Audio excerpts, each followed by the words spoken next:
A very good morning. You're watching the Breakfast News on Rajya Sabha television. I'm Aishwarya Kapoor with you. Let us start the news bulletin with the top headlines. India steps up action to force Pakistan to take credible action against terrorism. Foreign Secretary Vijay Gokhale holds talks with Mike Pompeo in Washington. With UAE and Turkey, government discusses ways to deepen cooperation to combat terrorism.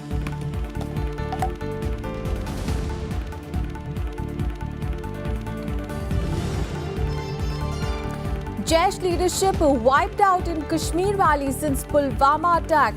Organization depleted but on our radar, says the army.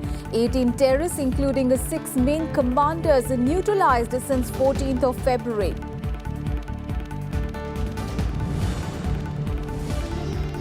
Congress to sound a Lok Sabha poll bugle today. Party to hold its working committee meeting in Gujarat. Top leaders to also attend a mega rally. Hardik Patel to join the party.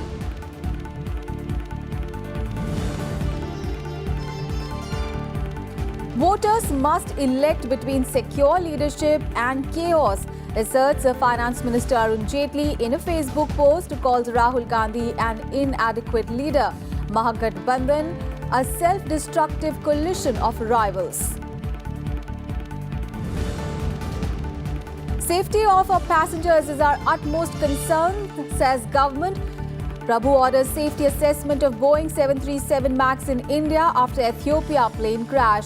Only pilots with 1,000 hours of flying experience to be allowed to fly the aircraft. The top story this morning, India and the US have agreed that Pakistan must take concerted action to dismantle terrorist infrastructure and deny safe haven to all terror groups on its soil. As Foreign Secretary Vijay Gokhale held talks with the US Secretary of State Mike Pompeo in Washington. Now, this is the highest level meeting between the two countries after the Pulwama terror attack that escalated Indo-Pak tensions. During the meeting, Gokhale and Pompeo agreed that those who support or abet terrorism in any form should be held accountable. The Foreign Secretary conveyed the appreciation to the US government and to Pompeo personally for the firm support that India received from the United States in the aftermath of the terrorist attack in Pulwama in Jammu and Kashmir. Secretary Pompeo also expressed his understanding of India's concern regarding cross-border terrorism. They also noted the strength of Indo-US partnership and discussed ways to further enhance cooperation, including on counter-terrorism. Meanwhile, a Saudi State Minister for Foreign Affairs, Abdel Al-Jubeir, on Monday held extensive talks with External Affairs Minister Sushma Swaraj in New Delhi with a focus on deepening cooperation to combat terrorism. In her meeting with the Jubeir, Sushma Swaraj has learned to have raised the issue of cross-border terrorism and the need for ramping up pressure on Islamabad to take action to dismantle terror infrastructure in that country. During a 4.5-hour visit, Jubeir also called on Prime Minister Narendra Modi and discussed bilateral issues. The Saudi minister's visit comes in the backdrop of global efforts to de-escalate tension between India and Pakistan, triggered by the suicide attack by Jaish-e-Mohammed in Pulwama on 14th of February, in which 40 CRPF personnel were martyred, and subsequent aerial strike by India on a training camp of a Jaish-e-Mohammed outfit in Balakot on 26th of February. And Prime Minister Narendra Modi also spoke with the Crown Prince of Abu Dhabi and thanked him for inviting India to address the Organization of Islamic Cooperation. Both the leaders expressed their happiness over the growing strength of all-round bilateral cooperation between India and the UAE. They reiterated their commitment to further consolidate the bilateral comprehensive strategic partnership. Prime Minister Modi also thanked the Crown Prince for the invitation extended to India for addressing the OIC Foreign Ministers' Council as a guest of honor in Abu Dhabi. PM Modi also expressed hope that historical participation would contribute to attaining the common objectives of peace and progress. And the Saudi Minister of State for Foreign Affairs, Abdel Al-Jubeir, who was in India for a short while, called upon Prime Minister Modi and discussed bilateral issues.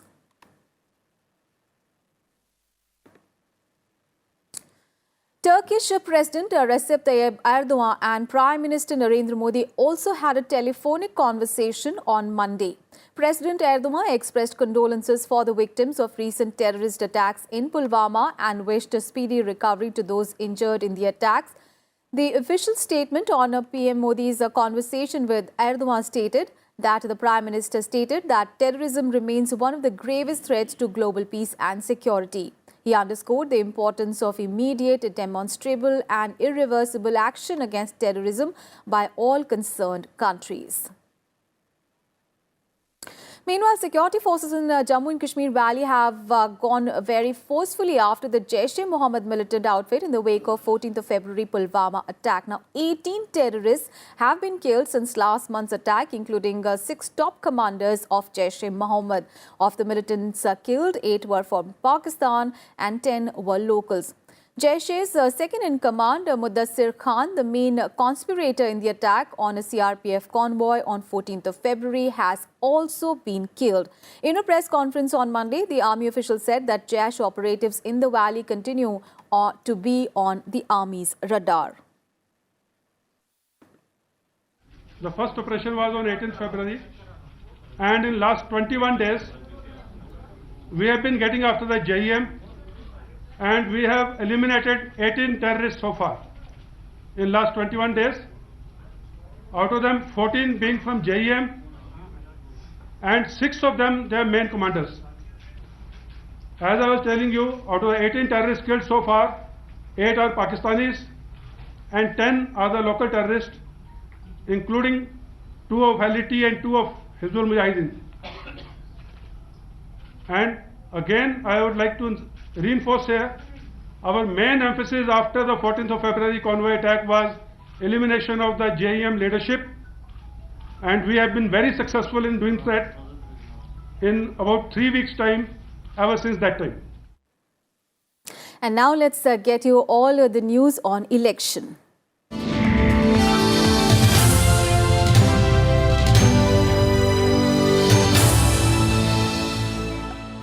All right, so the Congress party will hold its first working committee meeting today after the announcement of Lok Sabha elections on Sunday. The party's highest decision-making body will discuss the upcoming Lok Sabha polls at the meeting. Now, this will be followed by a public rally to be attended by senior leaders including Rahul Gandhi, Sonia Gandhi, former Prime Minister Manmohan Singh and current and former party chief ministers. Newly appointed General Secretary Priyanka Gandhi Vadra is expected to address the rally.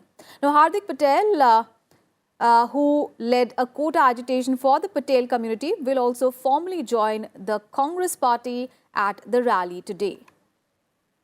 All right, let's get all the updates. Our colleague Vishal is now joining us on the phone line. Vishal, a very good morning. So the CWC meeting is going to be held in Gandhinagar in Gujarat to discuss the ensuing Lok Sabha election. And we understand that this meeting will be followed by a mega rally where Congress General Secretary Priyanka Gandhi Vadra is also likely to address her first public rally after entering politics. What more can you tell us? Well, yes, indeed, you're right. In fact, the CWC has been rescheduled. It was earlier, planned to be, held in the last few days of February. But in the aftermath of the Pulwama terror attack, the Congress party had decided to go ahead and reschedule the CWC. Now, after the announcement of elections, this becomes very crucial for the party, which is seemingly the main opposition party, but in the past few weeks or so has not been able to go ahead and, get on more allies on board, stitch crucial alliances as well in several crucial states, including the state of Uttar Pradesh. And if you look at other states like West Bengal as well, they're yet to take the final call. So this is going to be, one agenda of discussion in the CWC today as to how exactly the party should go ahead in these elections, both in terms of issues to be raised by its leaders as well as the alliances which it can stitch with other parties. And yes, the name you mentioned, Priyanka Gandhi, that exactly is one of the star attractions here because she's now the General Secretary of the party, have taken a formal plunge into the politics and is attending the CWC as a formal member or leader of the party for the first time. So this is going to be very interesting and to see as to what exactly would be, the comments coming in from her after taking the plunge into the active politics. Apart from that, the party is also likely to go ahead and adopt resolutions on the political situation and is likely to go ahead and make critical comments against the ruling party, the BJP. So it's going to be a very significant one for the Congress party, and specifically because it's taking place in the state of Gujarat after at least more than 5 decades. The Congress's top decision-making body will be meeting there, and given the fact that this is the BJP, which the Congress party is taking on to try and, make a space for itself in the national political scene again after the dismal show in 2014. Right. All eyes will be on what exactly the brother-sister duo, that's the Congress President Rahul Gandhi and his sister Priyanka, who is now the General Secretary of the party, would have to say to the party's leaders and the workers at large across the country as well. Right. Thank you so much, Vishal, for all those updates there. Meanwhile, Finance Minister Arun Jaitley has called the opposition's Mahagathbandhan a self-destructive coalition of rivals. In a Facebook post a day after the announcement of Lok Sabha polls, Arun Jaitley highlighted the conflicts among the coalition parties and said that the leadership issue in opposition is puzzling, calling Congress President Rahul Gandhi an inadequate leader. He added that the opposition alliance is unclear and absolutely fragile, and the clear choice before voters in the general elections would be either Modi or chaos. The finance minister further said that the contest in the forthcoming Lok Sabha election is between a trusted and a secure leader, and opposition parties a coalition with no projected leader. On to some other election-related news, NCP chief Sharad Pawar announced on Monday that he will not contest the upcoming Lok Sabha election. The veteran politician said as the 2 members of his family are going to contest the polls, he has decided to step back. Now, speaking to reporters after meeting party leaders, the NCP Supremo said that he has already won elections 14 times and now he wants to make way for others. He announced that his nephew and former Deputy Chief Minister Ajit Pawar's son, Parth Pawar, will be the NCP's candidate from Mawal Lok Sabha constituency. And reacting to Pawar's decision, Maharashtra Chief Minister Devendra Fadnavis said that he pulled out from the poll fray because he sensed the change in the air.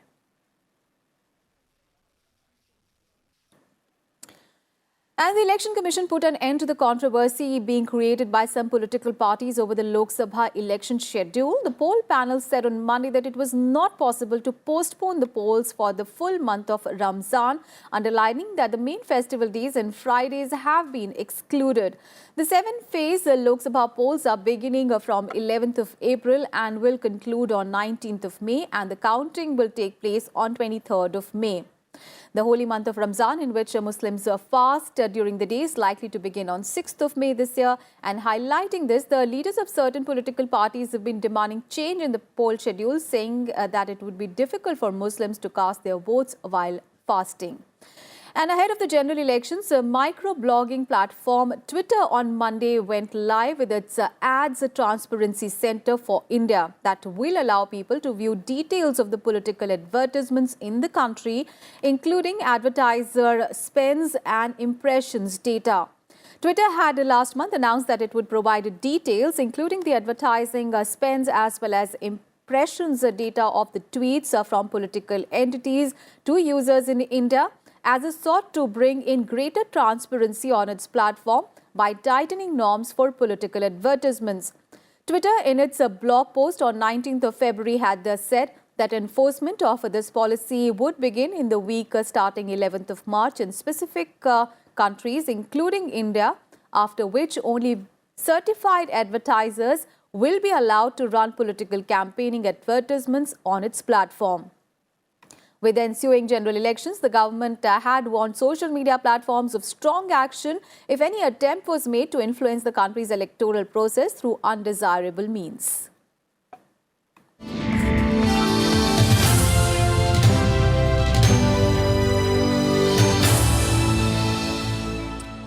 Those were all the election-related news, and a time now to take a very short break. Stay tuned. News and updates continue on the other side.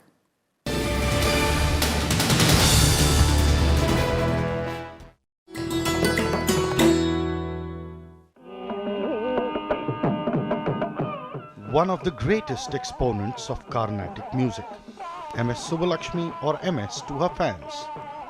An icon even to a younger generation brought up on fusion and rock music.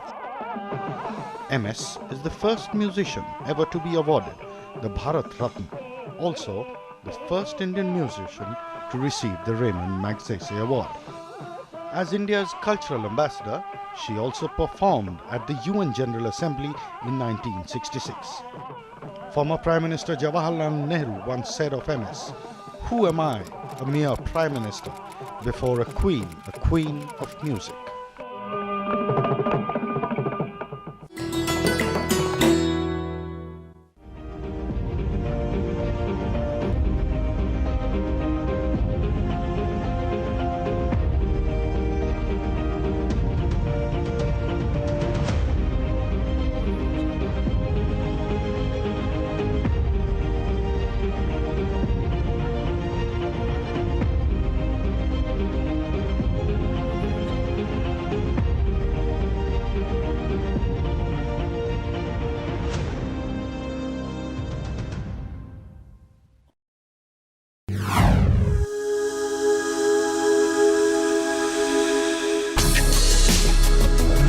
Tales that inspire.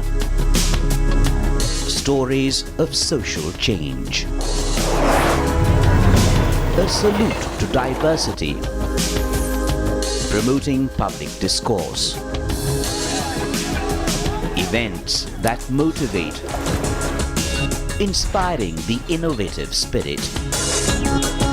Watch Rajya Sabha television documentaries.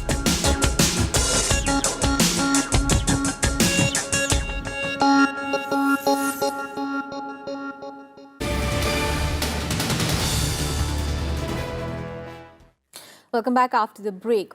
The BJP on Monday hit out at Rahul Gandhi's reference to terrorist organization Jaish-e-Mohammed's head as Masood Azhar ji.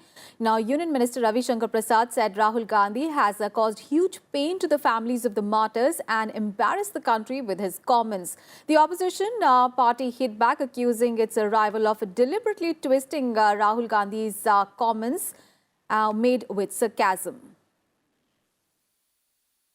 Rahul Gandhi ने अपने भाषण में मसूद अजहर जी कहा है। किसको? जो एक दुनिया का बड़ा आतंकवादी है। किसको? जिसने सैकड़ों हिंदुस्तानियों की आतंकवाद में हत्या करवाई है। किसको?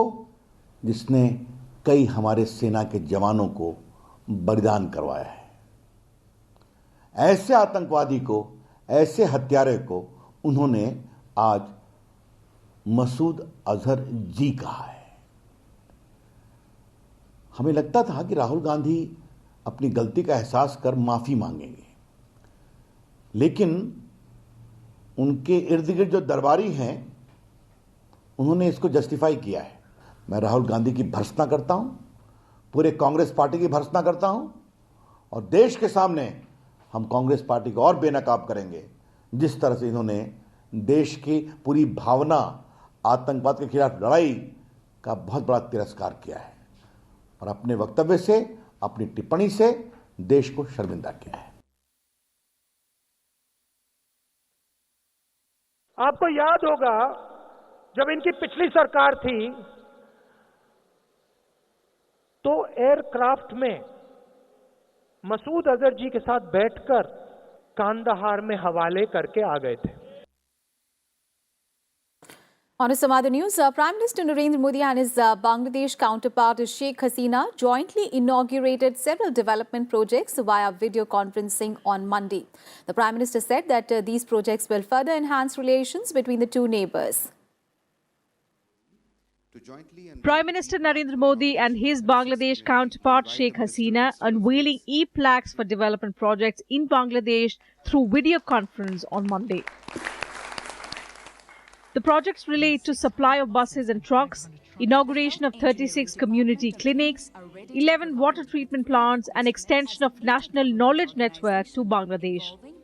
Prime Minister Modi said these projects will boost connectivity between the two neighbors. बसों और ट्रक्स की आपूर्ति बांग्लादेश सरकार द्वारा एफोर्डेबल पब्लिक ट्रांसपोर्ट प्रदान करने के प्रयासों में सहायक भूमि अदा करेगी।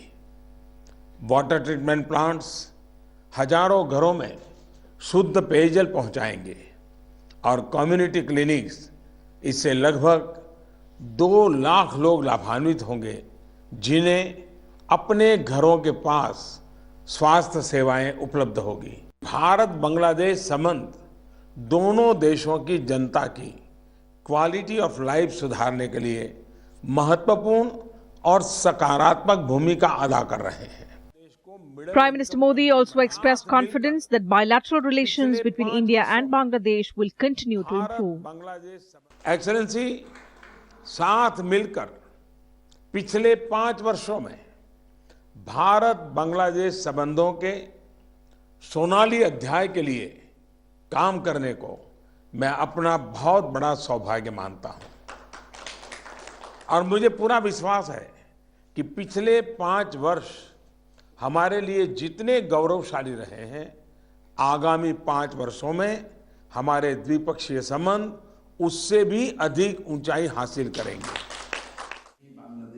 The Prime Minister also praised Sheikh Hasina, calling her vision the biggest inspiration for stronger connectivity between India and Bangladesh. Bureau Report, Rajya Sabha TV. And in a boost to the artillery capability of the Indian Army, the indigenously developed Pinaka guided rocket system was successfully test-fired on Monday at Pokhran in Rajasthan. The weapon system is equipped with the state-of-the-art guidance kit comprising of an advanced navigation and control system. The indigenously developed guided Pinaka has been developed by DRDO. About the test, the Defence Ministry said that the weapon systems impacted the intended targets with high precision and achieved the desired accuracies. And a special NIA court on Monday put off the pronouncement of verdict in the 2007 Samjhauta Express blast case and posted the matter for 14th of March after a Pakistani woman filed a petition claiming that she had some evidence related to the case. The petition was filed by an advocate on behalf of Rahila L. Vakil. The final arguments in the case were concluded on 6th of March and the verdict was reserved for 11th of March, that is yesterday. Now, 68 people were charred to death in the blast in the 2 coaches of the Samjhauta Express near Panipat on 18th of February 2007. The NIA in its charge sheet had named 8 persons as accused. And a day after the fatal crash of Boeing's 737 MAX aircraft in Ethiopia, India's aviation regulator DGCA has ordered additional maintenance checks for the planes operating in the country. Minister of Civil Aviation Suresh Prabhu on Monday asked the Directorate General of Civil Aviation to conduct a safety assessment of all Boeing 737 MAX Air 8 aircraft that are operating in India. Now, this after a Boeing 737 MAX 8 plane operated by the Ethiopian Airlines crashed soon after taking off from Addis Ababa airport on Sunday. All 157 people on board the plane were killed, including 4 Indians. Now, this is the second incident involving a Boeing 737 MAX jet since one run by Indonesia's Lion Air crashed in October last year, killing 189 people. Now, at present, 2 Indian air carriers, SpiceJet with 12 aircrafts and Jet Airways with 5 aircraft, have these aircraft. Jet Airways issued a statement on Monday clarifying that while it has 5 aircraft, it is currently not flying any of them. The DGCA has ordered that only pilots with 1,000 hours of experience can fly Boeing 737 MAX that the Indian Airlines are using.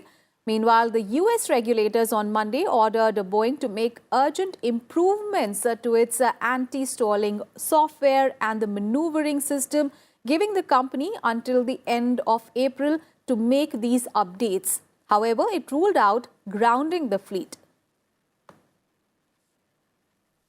The top international focus, the British Prime Minister Theresa May says that she has secured legally binding changes to her Brexit deal a day ahead of the MPs voting on it. But European Commission President Jean-Claude Juncker warned that if the deal was voted down, there was no third chance.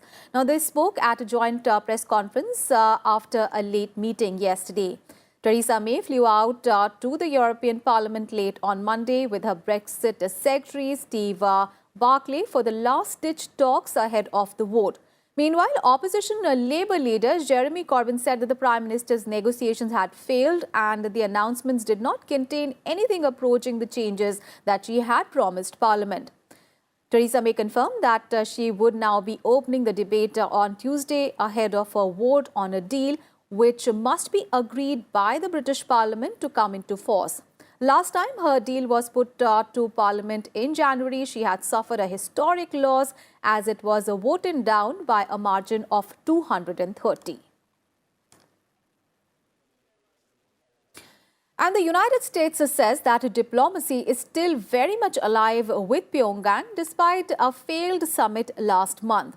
The chief U.S. envoy for North Korea, Stephen Biegun, said this on Monday. However, he cautioned that Washington was closely watching the activity at a North Korean rocket site and did not know that it might be planning a new launch. He told a conference in Washington that although U.S. President Donald Trump and North Korean leader Kim Jong-un parted on good terms after their 27th and 28th of February summit in Hanoi, big gaps still remained between the two sides and North Korea needed to show that it was fully committed to giving up its nuclear weapons. Biegun, the U.S. Special Representative for North Korea, stressed that U.S.-led sanctions, which Pyongyang wants dropped, would stay in place until North Korea completed denuclearization.